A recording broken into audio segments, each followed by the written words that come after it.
Good morning. It is so good to be back. I know you guys have been experiencing, VBS for the past couple weeks, and I haven't been a part of it, but I'm just blown away by all the decorations. Are you guys? This is awesome, right? Make sure to tell Sydney, Leslie, Lindsay, Courtney, I'm sure there were others who were helping with the decorations. Those are just the first off the top of my head that I remember seeing. But this is just awesome, right? And it's so perfect, I think, for Father's Day, to be preaching with Sonic and Mario around you, for this day. But hey, this is a very special day. And for us as a church, it's a big day because we're not just celebrating fathers. We believe this is an opportunity to celebrate all men. See, maybe for some of you, your background growing up in church might have been like mine. Mother's Day was a day to praise your mother, how great she was. Father's Day was a day to tell fathers how terrible of fathers they're being and shape up, right? That's not what we do here. On this day, we do something a little bit different. It's similar to what we do on Mother's Day, where we have someone up on stage, we get to hear their story, we get to celebrate with them of what they are doing with God, and how God is impacting their relationships and their lives. And we're like this because we're celebrating what happens when someone gets their mind set on Jesus and they want to follow them. Because we believe a man, not just a father, but all men, when they have this thought of, man, I want to be who God has called me to be, a man like that has incredible power to inspire, to encourage, to comfort, to look like Jesus. Men like that need to be encouraged. They need to be seen more. And so that's what today is about. And it's not just for fathers. Because I know in my own life, I've been blessed with several spiritual mentors who were not fathers themselves, but they came alongside me to show me, here's what a man does. Here's how a man speaks encouragement and life into others. And so that's what we're celebrating. And I think Paul had that in mind when he wrote in his letter to the 1 Corinthians. He wrote about what it means to be a man. And here's what he said, if you wouldn't mind throwing it up on the screen for me so I can read it. He says, when I was a child, I spoke like a child. I thought like a child. I reasoned like a child. And when I became a man, I gave up childish ways. Paul's point was that we don't drift into being mature, inspiring, encouraging, healthy, vision-casting, legendary kind of men and people, but we don't do this by being stagnant, but we do it by intentionally thinking about who God has called us to be, and we step into that day after day after day. So this is not something that we just gradually drift into, but to be the man that God has called you to be requires intentionality. And so today we're going to be celebrating a guest up here on stage with me who I know that's been his story, where he has had a lot of growth over his lifetime from being a child to a man who has been very inspiring and encouraging to me, and you'll hear about that in a moment. But would you please welcome up on the stage with me, Jake Russell.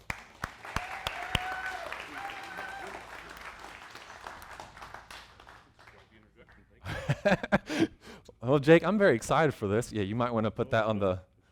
Oh, is it not on? Yep. Green light on. Yep.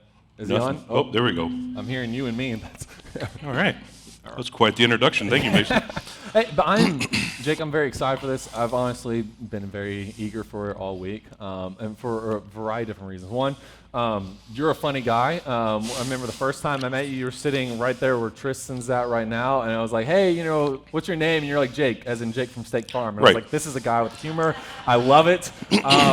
Funny guy. Well, looks aren't everything. But for me, what really inspired, and I've told you this story before, but I did not tell you that I was going to be telling you up in this moment right here.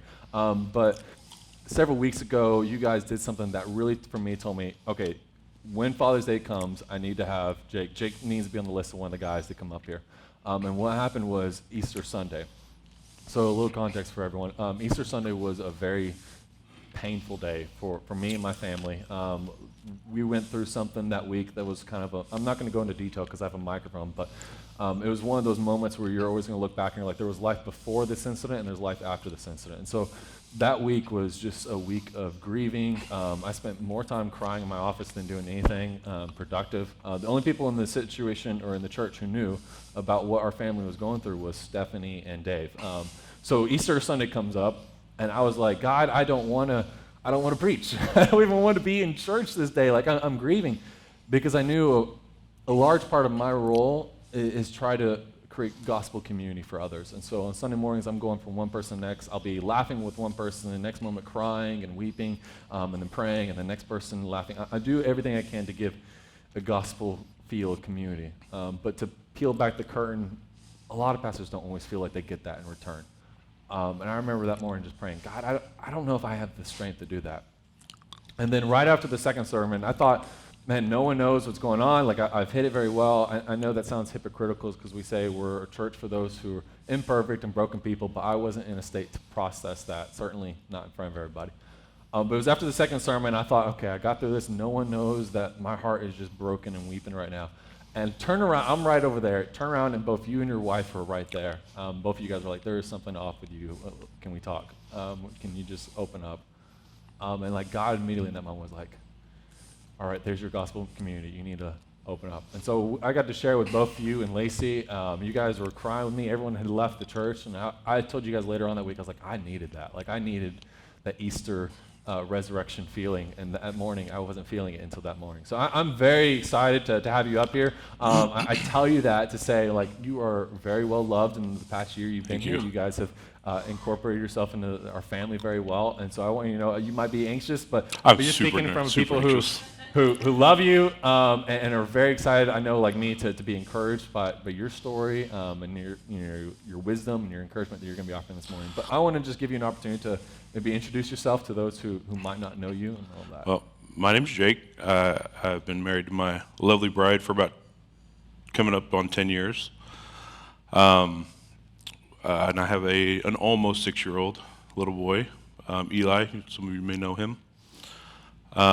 We just moved back down here the 1st of September from Fairbanks up north, and it was an odd journey. It started 2 years prior to, and it snowed on, speaking of Easter, snowed 16 inches on Easter Sunday.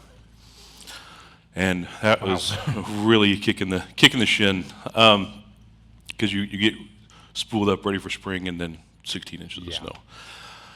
So my wife and I had kicked around the idea of moving back south, and she said, okay, let's pray about it, let's talk about it, let's make sure our ducks are in a row. Mm-hmm. And we both feel like we were called down here. For what purpose yet, I don't know.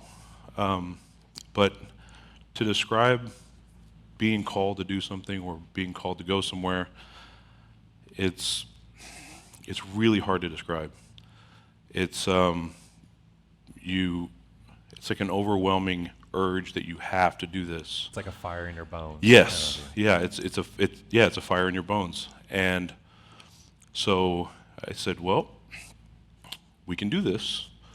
We both have to give up our great jobs and our house and all this other stuff that we sacrifice. Yeah, just everything that we worked for the last 10 years. And we said, well, maybe we'll play it safe. Maybe it's a test. Maybe we're just being tested. And we decided that we would rather be Abraham versus Jonah. You know, and we use that phrase frequently. If we're being tested, I want to be Abraham. I don't want to be Jonah and be thrust into something. So as time went on, we just kept selling all of our stuff, and we finally sold the house and everything inside it and moved into a camper and drove south, 5,400 miles. Long trip. Yeah, we're like, okay, well, we're in Montana now. I guess there's no turning around now.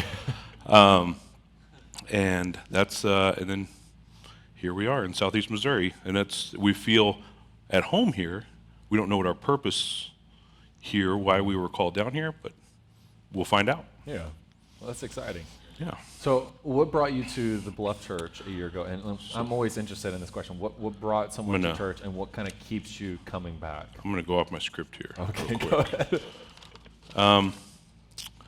So this church, our home church up in Fairbanks, the pastor and his wife actually did much of the same thing that we did when we came down here. And they got called to Fairbanks, and he was like, Lord, not Fairbanks in winter. I don't want to do that. But they ended up doing that, selling everything they owned, moving in a van from Indiana. And then they started in a movie theater. And I know you guys started in a hotel. The origin story of this church and that church was much the same. And, and more importantly, my wife said, "I'd really like to try this church." And I went, "Okay, honey, sounds great," like a good husband would do. But what keeps us coming back is your message is fantastic every Sunday. It's wonderful, and it usually hits somewhere where I needed it to hit, and the reception we got when we got here was second to none. It was like we had been going here for years. It was wonderful. Yeah. And that's why we keep coming back. It's just it's a family. Yeah. I remember before I came here, I remember asking Dave, I was like, what do you think the church is the best at, in the entire community? He's like, hospitality. Like, we are very big on, we want people to feel like they're family as soon as we come in. And so the first time me and my wife came and visited, no one knew that we were candidates for the position I'm in now. So we were kind of incognito and just hiding out. And we ended up sitting right next to Joe and Stan Bullington. I don't know, I haven't seen them here. But we sat right next to them, and then like the following 2 weeks or so, when I came back to do my preaching for the first time kind of deal, they were all mad. They're like, why did you not tell us you were a candidate? We just thought you were just someone averagely visiting, but we were just overwhelmed. Like, even halfway through the service, my wife leaned over and she's like, "I don't know where you're going to be at, but I'm going to be at this church." So I was like, let's hope I get the job. That's similar to when we left the first time, because you look at your spouse and you're like, "Hey, what do you think?" This is where we're going to go. This is it. This is the spot. And yeah. Well, good. That tells me that we're doing something right. Oh yeah. So I was just talking before you came up of, as a man, as a husband, as a father, we don't naturally drift into being the people that God wants to be. It's by intentionality. It's by work and growing and pushing ourselves in discipline and that sort of deal. So I'm curious from your perspective, have there ever been any books or habits or resources, things that you're like, this has helped me over the years to help grow into the man I am, and maybe the things I'm doing now to help continue to grow into the man I know God is continuing to pull me towards being? I know one of my biggest resources is my wife. She's been fantastic. I've also got a couple extra ones that we really enjoyed. We've not. I listen. I'm an audiobook guy for the most part. So when Lacey finds something that she really likes, she looks for it on audio or video. And so one big one was "Laugh Your Way to a Better Marriage." Yeah. That is phenomenal. I recommend that to everybody. It kind of puts things into perspective. It's from Mark, who is it? Gunder? Yeah, Mark Gunder. It's a little bit older. It's like mid-90s, so, put your imagination glasses on for a little bit and spruce up the graphics a little bit. But he explains from different perspectives, just from different perspectives. Yeah. Yeah. On marriage. That helps quite a bit. But and then as a spouse, let's see. There was the 5 Love Languages also helped quite a bit. Yeah, that's a good book. My wife and I realized that the way we receive love and give love are dramatically different. Mine is words of affirmation. Soak that up. Oh, she is here. And hers is acts of service. So, randomly detailing her car or whatever, doing anything. She's sweaty, and I bring her ice water. Yeah. Just any the smallest things, and that's how we show and receive love, and that helps quite a bit. And that is a big challenge, I think, for every relationship. You come in thinking this person is going to receive love the exact same way I receive love, Right. and then you're like, whoa, you're completely different. Like how you feel that you're receiving love and how you give it, just that dynamic. And that's just a journey of learning each other in a lot of ways. Like her way of showing love is not the acts of service or anything. It's something different. It's when you show love and you receive love, it's wildly different. Mm-hmm. And if you get to understand that and figure that out, it helps considerably. That's very good. Anything else that you'd recommend? Not right now. Okay. No, I don't have any. I don't have anything else on my script. Okay, so let me ask this question. Okay, so we're also talking about following Jesus, and of course that's going to incorporate scripture of diving into it Sure. and soaking ourselves into it so that it shapes you into the man, the husband, the father that God wants you to be. So where has scripture guided you in your own relationship with Lacey? There's two that kind of stick out. One is Isaiah 43:19. Behold, I'll do a new thing. Now it shall spring forth. Shall you not know it? And it goes on. For all intents and purposes, that's what my wife and I are doing. Mm-hmm. We both didn't have the nuclear family that you would, you see on TV, on Lifetime and whatnot. So we are trying to do a new thing by instilling Jesus, instilling a nuclear family, instilling all this, the values into our little guy. Yeah. And see how that turns out. And the other one is Ephesians 3:20. Let go and let God have his way in your life, and he will bless you exceedingly abundantly above all you can ask or think. Mm-hmm. And that's, again, that's what we're doing. Like, hey, none of this is our decision. We're going to let go, let God, and let's see what happens. Yeah. Like moving 5,400 miles away from everything we've known. Yeah, both of those are great verses for that aspect of that life journey right there. So that makes me ask, not everyone would have been in agreement with that decision, or hey, this is what we're in an age where everyone's got an opinion about everything, and everyone's got an opinion about how your relationship works and needs to work. And so I imagine with a move like that, you probably had a lot of people like, this is not the right thing. This is, you're not listening to God the right way. So how do you process or sift through, when people come with negative opinions or judgments about, your decisions, your life choices, your marriage, your family, and like how do you process through that? And what's some advice you can give to us? We don't listen to them. So that's good. We don't listen to the peanut gallery. My main focus is my wife and my son, and hers on me and our son. And the saying "haters gonna hate," I guess. Fine. They can pick their own path. We also learned to establish healthy boundaries with these people, and that is critical.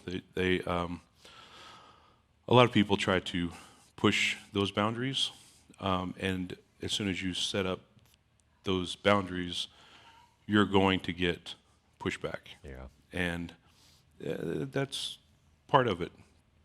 Go ahead. No, I was just going to add on to that. Like I found that's helpful when I'm getting negative feedback or criticism. I'm like, okay, has this person earned that level of the boundary? Yes. I remember when me and my wife, we lived apart in different states for a year, based on when I was finishing up my master's. She had a contract with Tennessee, so I lived in Indianapolis. She lived in Knoxville. We were about 6 hours apart, and it was like that for a year. And a lot of people in the church we were at even came up to us and was like, God would never ask you to do this. You're not listening to God. I'm like, that's not how our story has been. But I had to sift through. I'm like, okay, has this person earned the right to say that?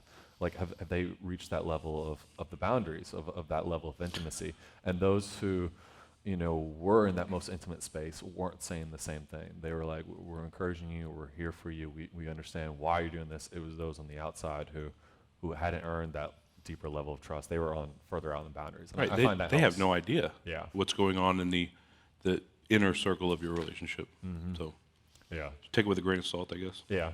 Figure out, like, does this person, have they earned the right to speak in this way? And for me to, to listen to that in that capacity that they want. So let me ask you then another question, building off of that. So you mentioned the Isaiah 1 passage, and you're trying to build a better nuclear family than what you guys experienced for Eli, for your son. And I know part of that goes into teaching him to love God and love people. What does it mean to follow Jesus? So what are you learning in that aspect, or what are some ways that you're like, hey, here's how we're trying to encourage our son, not just to, hey, you just came to church. Sorry, but not just you just came to church and we're done, but we're trying to teach of how do you love Jesus and follow Jesus Monday through Saturday. Not just, hey, you came to church and you're good, and let the pastor do the Jesus talk and go. But I know that's not your guys' heart. Your guys' heart is, hey, we want to help teach and walk and help him. So I'm curious, why do you talk about that? The biggest thing is to give your time, your resources, whatever, and let them see that. Let them see you stopping what you're doing and going and helping someone else, or just taking a minute to pray. Just shut down. We're going to sit here for just a minute. We're going to say a little prayer or whatever. Yeah. Another thing is I've struggled with this where I snap at Eli for doing who knows what. Yeah. He's 6. It could be anything. And to take a moment and to just humble yourself and just talk to him and say, I was wrong. I wronged you. I know this. And that way he can find out, he can see what healthy emotional control is and conflict resolution. Yeah. That's where we're kind of at odds, and it's never to be good. Never good to be at odds with your kid or your spouse. Yeah. But to just to serve as much as you can, and to humble yourself and let them see that. I think that's a powerful thing when a father has that. Hey, I'm willing to be humble in front of my kid and admit my own mistakes and stuff like that. And we all make mistakes. Like I remember just a week ago, honestly, as we're trying to adjust between a 2-week-old and a 2-year-old at the same time, and we're trying to teach Harper to sleep in her own toddler bed, and we're going through that transition. And it has not been the smoothest. And so what normally took like 15, 20 minutes to lay her down now takes like 2 to 3 hours. And I lost it. My temper one night. It was like 10 o'clock. We had been at this for 3 hours trying to get her to go to sleep. She kept running out of the room, laughing and giggling. And I lost it. And I shouted at her. I was like, get back in bed or you will be spanked. I'm not dealing with this anymore. Like I was shouting, dragged her, and she cried herself to sleep. I walked out of the room, and I just bawled, and I was like, Jody, this is not the man I want to be. Like this is, that was not, I need to apologize to her in the morning when she's awake. So. And if any dad out there says they've never lost it, it's not true. Yeah. It is not true. We've all been, it's a growing process. It is. And that's what we're dealing. They didn't come with instruction manuals. But I think it's incredibly powerful for any kid to see their, especially their father, come back and apologize or be humble, or to stop and say, hey, this is why we're going to do this because of what Jesus said, and we're going to try to follow him. And hey, I'm on this journey too. I haven't mastered it, and that's those are some of the most powerful lessons I've learned from my dad, of watching him in the exact same way of, if he lost it, coming back later on and be like, hey, I need to apologize for that, or I need to grow from that. And that kind of taught me like the greatest lessons, especially of manhood, are not taught, but they're caught. Yeah. When you watch, men around you who you're like, man, I want to be like that. You learn more by being with them, and you're catching it rather than just absorbing it. Yeah. Let me hear a 35-minute lecture with 5 points, and they're all going to start with the letter B or something like that. Right. Like the best lessons in life are caught more than taught. Lacey will catch things that I don't too, and she's like, well, maybe we're a little hard on him. I was like, yeah, I know. I was thinking it in my head, but I wasn't going to say it out loud. Yeah. Wives are good like that, right? They are. Pointing out the things that I know. All right, so let me ask this next question.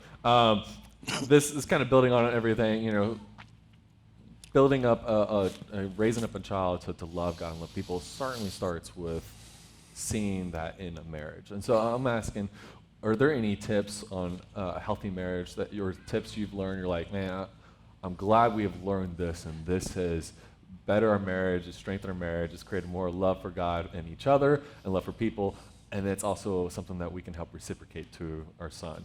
Any tips on that? Yeah. Again, I go back to the 5 love languages.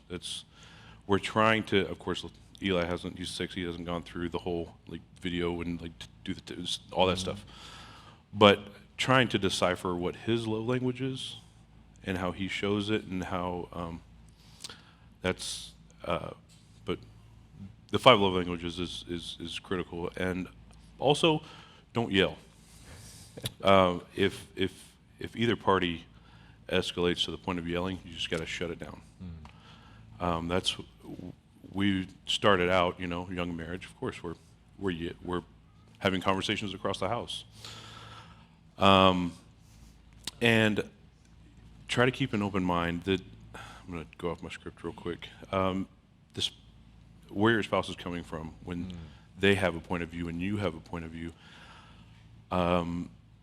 Decisions they make could be based on something like past childhood trauma or abuse or anything that they've experienced in the past or whatever. But if you try, and it's so hard when you're at that stage and you're red-faced and just you're tunnel vision. Yeah.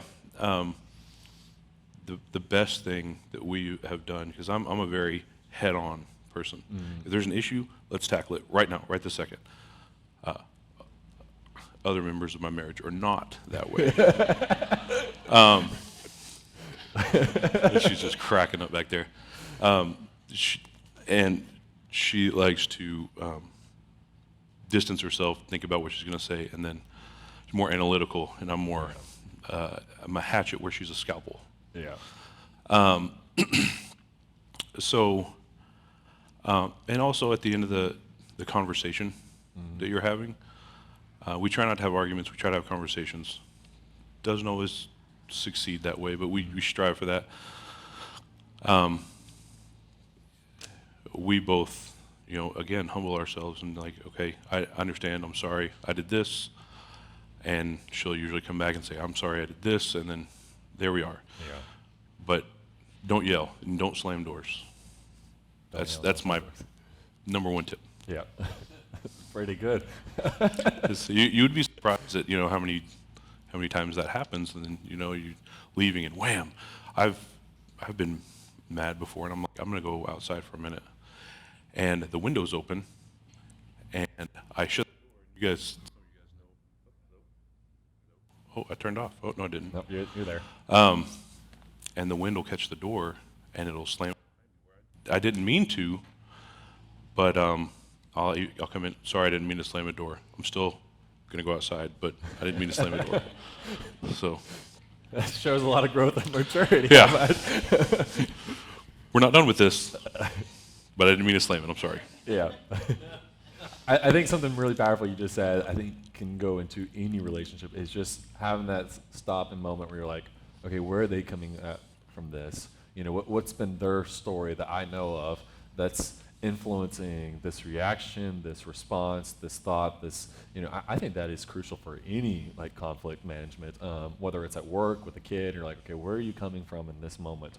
Before I lose it and I try to enforce my opinion down your throat, how do I stop and think, okay, I can see why you would think this, and I see why you did this over here, and I think that creates a lot more opportunities for grace and mercy to intervene in that moment, because you're like, okay, you're an imperfect person as I am, and we're always responding to something that's beneath the surface, Right. just what's being said and done.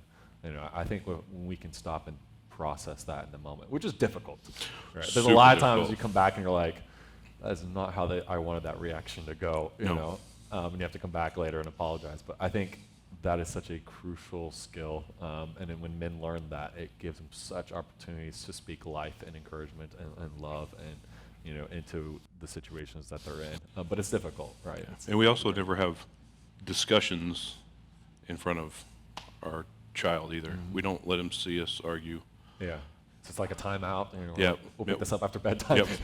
Yeah, we're going to come back to this. We're going to circle back, put a pin in this. We'll be Yeah. back. I So, get that. So, we're going to wrap this up. I know on here. I've got the last few questions, but one of them I want to ask is, if you can go back 10 years, right to when you and Lacey met, what would you say to younger Jake?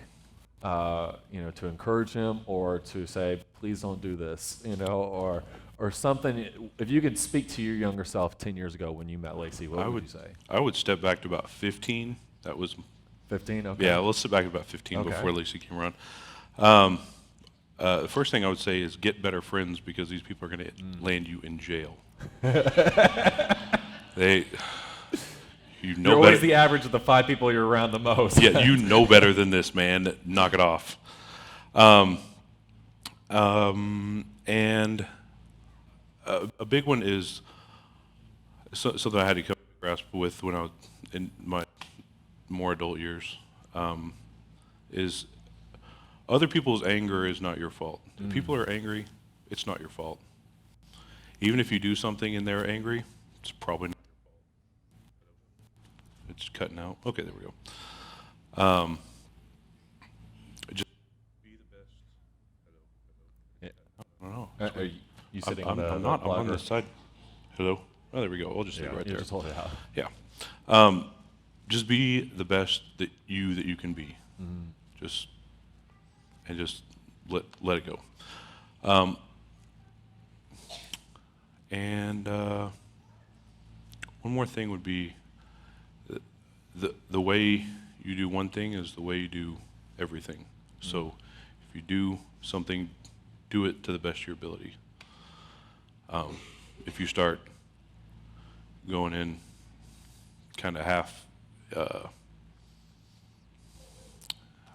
gosh, what's the word I'm looking for? Just that kind of, not that We one. know what you're thinking. Not you that just one. don't feel comfortable saying it. Right? Kind of like with half interest. With half interest, yes. No, come on, guys. Then you're going to go into everything, including your marriage, including your fathering, include everything. So do it to the best of your ability. And if that's the best you got, that's good enough. Yeah. You know? Good. That's about all I got for that.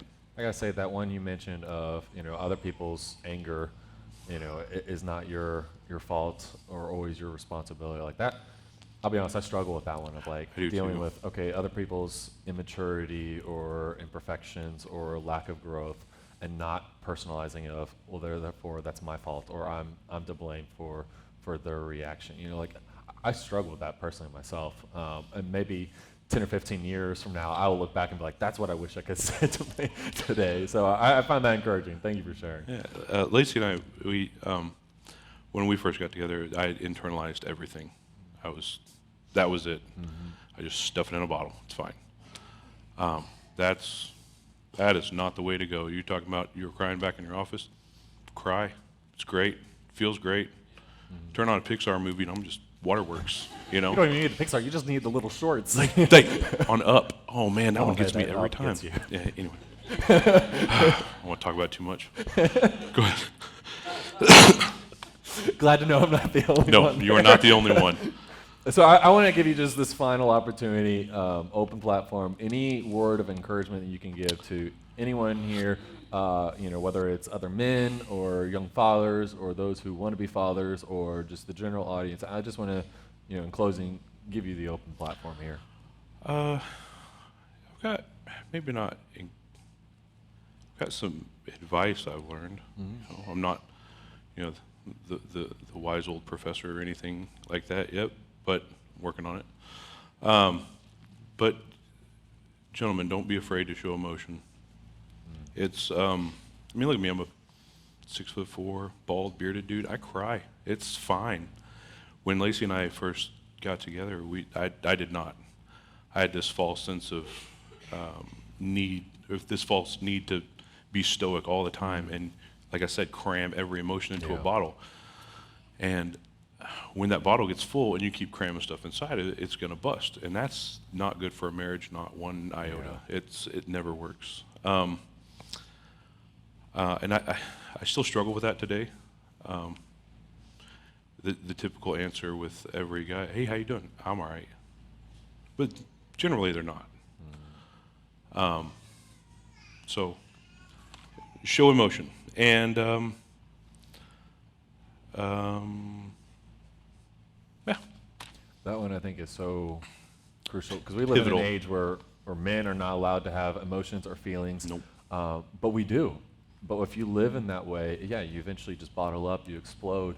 But we live in an age where like every single day, I don't know a man who not a single day doesn't feel hammered or hurt or feeling like, man, I dropped the ball here, or man, I feel defeated over here, or man, like I'm just been told I'm a terrible human being and that the world's problems are my fault. You know, like I don't know a single man who doesn't feel at the end of the day like, hey, I've been bruised and hurt a little bit by the world.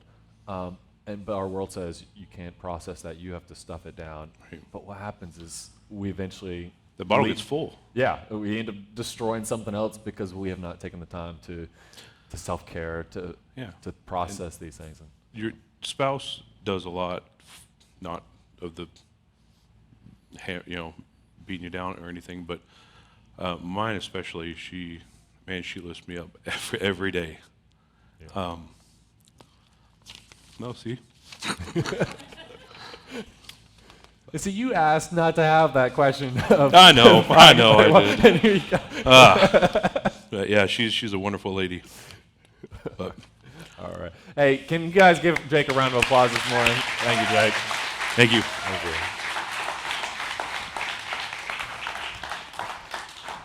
Man, I hope you guys were encouraged by that. I know I was. There's a lot of things I'm like, man, I hope someone was taking notes because I'm going to be asking for those later on. Hey, would you just join me in a word of prayer this time? Father, first off, it's so good to be able to call you Father. I mean, to speak to the master of the universe in such intimacy, knowing that you hear us, that you love us, that you're there for us, man. I'm so grateful that we can call you Father. And I thank you for the men, the part of this church body who want to be who you've called them to be, who want to follow Jesus and look like Jesus at their work and their families, with their friends. And thank you so much, Father, that you take a lot of grace and mercy as we are works in progress for this. And right now, as we stop to sing, I just pray that you would just open up our hearts and just speak to us in this moment, reminding us of how good you are, and we've made room for you to hear that now. It's in your name I pray. Amen.